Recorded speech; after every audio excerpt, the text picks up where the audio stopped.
One of the funniest presentations I've ever seen was by my good friend and top realtor, Rocco. We were both fairly new agents at the time. We were working at my dad's office in Marina del Rey, and Ron gets an offer on a listing that's actually owned by one of our competitors, a very well-respected broker in the community. And so my dad goes, "Peter, you better go with Ron, make sure the presentation goes well." Well, Ron was very, very eccentric, and it was the middle of summer, and he had a camel hair coat on that was full length, a turtleneck sweater. His briefcase was shut, and he had all the papers kind of sticking out of the edges, almost like Daffy Duck or something. And off we go on the presentation, and I'm going, oh boy, I wonder how this is going to go. So we get to the guy's office, and we come into his office, and he had a huge office with a huge desk, and we're sitting behind the desk, and we're presenting to him, and we're like these, young new agents, and all of a sudden, Ron does this, and I almost had a heart attack. He looks at the man sincerely and says, "Sir," and he opens up his briefcase and he pulls out a box of Trix cereal and he puts it right in front of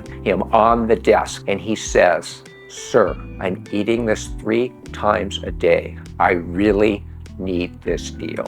The guy looks at me and says, "What kind of BS is this?" Then, to my surprise, Ron grabs his heart and falls out of the chair onto the floor and feigns a heart attack. At this point, the guy behind the desk cracks up. The next thing I know, we're walking out with the deal. I have never seen salesmanship like that in my life. I don't know if it would have worked every time, but it certainly worked in this instant. Lesson learned.